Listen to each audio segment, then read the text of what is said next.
Okay, I filtered this much motor oil through the bed sheet, and it's been sitting in here for a couple weeks so all the sludge and stuff can settle to the bottom. So now I'm going to pump this filtered waste motor oil into my clean filtered oil tote. So because Stinky Pete is running on straight waste motor oil now, this is all I have to do to filter it. Run it through the bed sheet, let it settle out, and then I can pump off the top. This is a 330 gallon tote, so the top about 300 gallons. I'm going to pump off that into that tote and let it settle in there for a few weeks.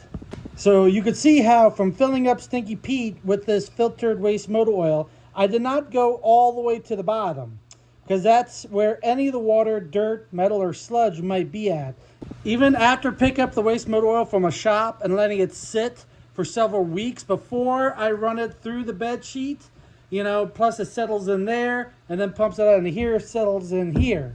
So you have three sets of settling to get any water, dirt, or sludge out of the oil. After running a couple thousand gallons, what I'll do is I'll run this down close to the bottom, then I'll use a wet dry vac, vacuum out the sludge, and I have a tote out back with nothing but pure sludge. What will be done with that is once it's filled up with all the sludge, I'm only going to siphon off the top half of that oil through the process, like through the bed sheet, and the rest of that sludge to start the bonfire with and burn it all up, and that's how I dispose of it.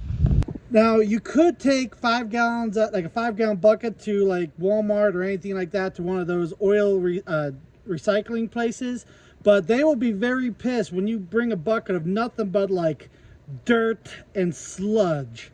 So I burn it, so that way it's being used. It's the cleanest and best way that I have figured out to dispose of it. The only byproduct is pretty much the carbon that's left behind. Also, like the dirt and metal, like that stuff doesn't burn, that's left behind, but that's like regular dirt and stuff, like the same kind of ash you get in a fireplace. So back to this, I'm going to get my big pump here, get it down in there, keep it like a foot or two off the bottom, and pump off that clean oil into this tote.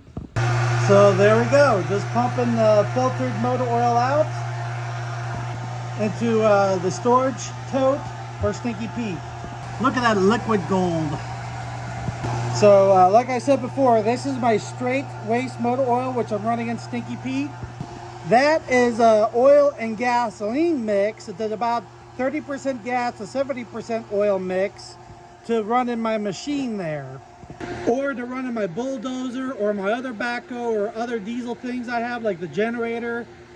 Now for the furnace or the turbo heater, that's a 40% gas normally to 60% oil. So with that tote, what I'll do is like I'll mix up like 5-gallon buckets to use for the turbo heater, or I'll mix a full tote of 40% gas to 60% oil for the furnace if I need to. But that has to be a lot thinner. That has to be like almost exactly the same viscosity as diesel fuel, because it's a low pressure system. It has to be sprayed through that nozzle to burn properly, and it's only pushing like 150 psi, not like the injection pumps on these that are pushing like 30,000 psi. That's why these can run with a thicker oil. Now my machines are a 30% gas to 70% oil, because it has to be thin enough, because these old machines are gravity feed from the fuel tank down into the injection pump. I found out if I mix it too thick, it doesn't like to run. Now I could put on an electric fuel pump and run more of like a 20% gas to 80% oil, but I don't care about adding a little bit extra gas in the mix. It's stale gas I get for like $1 a gallon, or you can get for free if you have friends or junkyards or anything you can pick it up from. Now another thing I want to talk about is, like, a lot of people ask, what do I do if I go on vacation? So what I do is this tote, or whatever tote I have of mixed fuel, I'll put that in the back of the truck or in a trailer and bring that with me. You gotta keep in mind, Stinky Pete gets on average right now a little over 21, 22 miles per gallon on the highway, while usually towing the tote along with it. So that means this tote full of fuel, about almost 300 gallons, will get me over something like 3,500 miles. I think it's up to like 5,000 miles or something like that. So 6,000 miles to one tote of oil or fuel. So long as I'm not driving more than 3,000 miles one way and back, one tote will be plenty to go there and back. Worst case scenario, if I get worse fuel mileage or I want to go further, I either take 2 totes with me, or I can bring some stuff with me and filter oil on the road. I figured I'd just talk about that since I'm here filling this tote up. And another thing I want to bring up since I'm in here waiting is, now Stinky Pete does run on straight waste motor oil, but winter is coming. So what I'm going to have to do pretty soon is with this tote of oil, I might have to put about 5 or 10% gas in this to thin it out, because see, when it gets cold enough, the oil gets thicker. So that means you need more gas in it. Now, what's nice about the oil and gas mix is you do not have to add fuel additives, you know, like stabilizer or anything like that. This does not have that issue. You just got to add some gas to it, which thins it out, and you don't have any problems later on. But of course, that's if you have all the water filtered and strained out of it, because if you have any water in the bottom of that tote and it freezes, it's like slushy floating around inside of it, and that can get in your fuel filter and clog it up. That's the only thing I've ever had, but because during the winter, whatever water does freeze is frozen at the bottom of the tote, so I don't get it. You know, or the screen on the pump, like the transfer pump, or like the pre-filter on Stinky Pete will catch any of that. You just, like, if it does like get slush in it, you just change the filters out and you're done, you know. Yeah, I know it's hard to tell, but running that oil through the screen, like the bed sheet, and letting it settle is extremely clean, you know, like for debris and things like that, you know. Like, good example, see how there's nothing on the inside of the walls of this tote besides what's on the outside? It's just like dirt that like is on the outside, but there's nothing on the inside. Now you see the waste oil I get from shops, you could see all the crap in there. See it all stuck to the sides? And you can see I don't have that problem. It's all screened and filtered. Now I cannot say how important it is to let this stuff settle out. So that main unprocessed oil, it's extremely important to let that settle out before you run it through the bed sheet, and it's extremely important to let this settle out before you put it in your vehicle or your mixing totes or anything like that. That is the key to get the cleanest fuel oil mix, is to let it settle out. I cannot stress how important that is. So that's all filled up, ready to go for Stinky Pete. Now, another important thing is this oil. If you have gasoline and oil mix, it's important to not have a vented cap. See, this is not vented. You would have to open it to vent it if you were going to use the tote itself from the main valve. But why it's important to have caps and tanks not vented is because after you mix this with stale gasoline or even fresh gasoline, the gas over time will evaporate out of the oil. It does not separate, it evaporates. So let's just say I mixed 40% gas and 60% oil. Over time, let's just say this sat like a year with a vented cap, it might drop down to roughly a 30% gas to 70% oil mix, you know. So if you keep them in an airtight container, this stuff will never expire.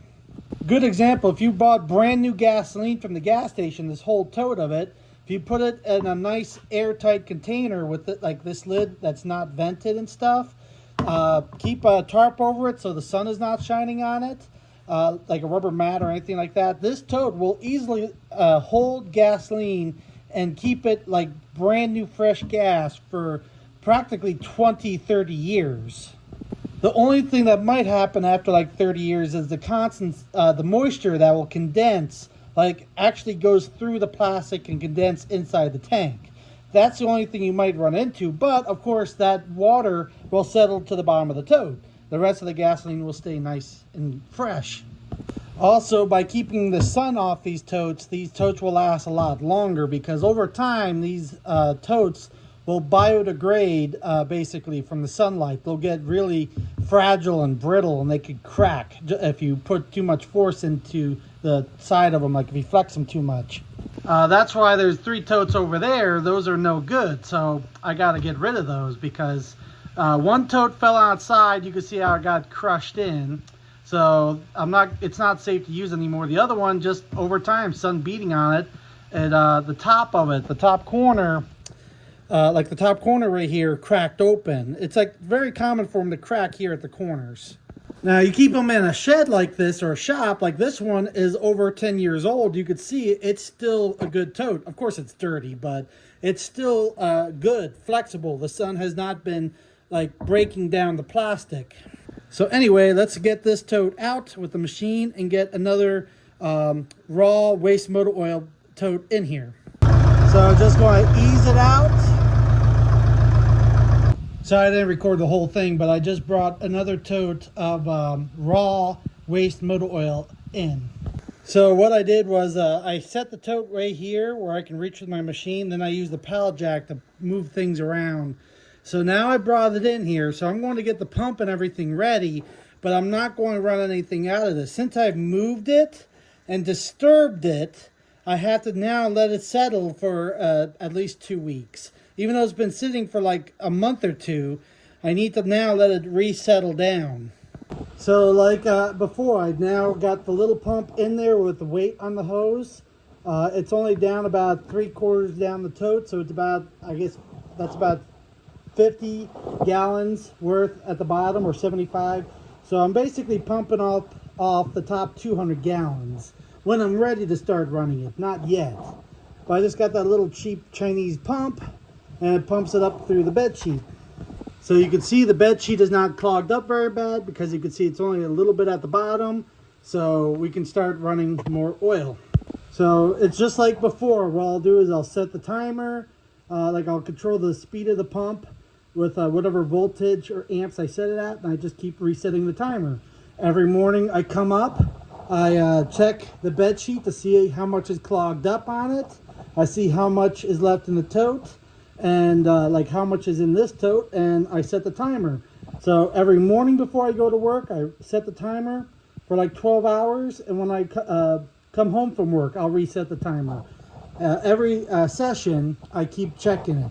Now, the more clogged up the bed sheet gets, the slower I want to pump the oil into it, so it has more time to strain through. So that's why I'll put it down like the 6 volts, like 2 amps to run that pump nice and slow. It's like something like 10 gallons. No, it's like 4 gallons or 3 gallons per hour or something like that. Nice and slow. And of course, if the bed sheet did get clogged up, you know, you got the mega funnel, so if it did overflow over the sides, it goes down the funnel in there. You just have to basically pump it out and refilter it. So what I'll do later is, once this tote is filled back up with screened or filtered motor oil, what I got to do is I got to go to the junkyard before it gets too cold. I got to get another tote of gasoline, because I'm going to have to mix up a batch of heating oil for the furnace. So I'm going to need to make one batch, I need 125 gallons of stale gasoline, and mix in about, 150 or 175 gallons of oil with it to get it the right mix for the furnace. And I got to make sure I mix it soon, because it's October. I got to get it mixed, and I got to let it settle out for like 3 to 4 weeks to make sure it's nice and screened and settled for the furnace. Otherwise you have issues of clogging up filters and nozzles. Nozzles you can always take out and take apart and clean, but the more you can let this stuff settle out, the more clean it will get, and the less issues you will have later on. Now what I do, because the stale gasoline smells really bad if you get it on your hands and things like that, what I like to do is keep a can of starting fluid, and I use this to clean off my hands, you know, and then some shop towels and things like that. Every time I'm up here doing waste motor oil and stuff, you always get something on your hands. Some other questions I get asked quite a bit is, why do I use totes? One is I like doing bigger batches because that means it's very little. It's only like once a year I gotta mix fuel, you know. So like once I get that tote of home heating oil made, like the 30% gas and oil mix is already enough fuel for the machines for another 2 years. You know, you can see how much I've used in the past 2 years already. So mixing up a tote of 40% gas to 60% oils, going to use that whole tote for heat during the winter. Or it would be about 1 full tote a month if I was running the generator nonstop. So like I would be filtering oil constantly if I was running the generator full time. But like in Stinky Pete, I'm only using maybe 1 or 2 totes a year, and you can see I can basically during the winter I can mix up filter like 2 or 3 totes of oil, and I'm good for more than the whole entire year. You know, like I don't drive more than I think at most, very most, is like 8,000 miles a year. And that's going to the truck shows around here. Now, next year, I'm trying to plan on going to truck shows in other states farther away. So I will be going through some more fuel doing that. But I plan on getting like a 4-cylinder diesel box truck. And what I could do is put 2 totes of fuel in the back of that thing, and I could tow Stinky Pete to the events in case it does break down. Also turning the front half into a camper or sleeper type thing.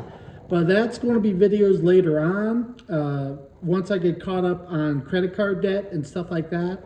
But that's my plan, was one day if I can get enough money from monetization or donations or something like that, I want to ship Stinky Pete over to the UK and do like a big event, like a month-long event down over there, going to all kinds of truck shows and like doing some burnouts and drifting and things like that, because they don't have big diesel trucks like that over there. So it's going to be like one of a kind over there to see those kind of burnouts. And so that's on the idea list.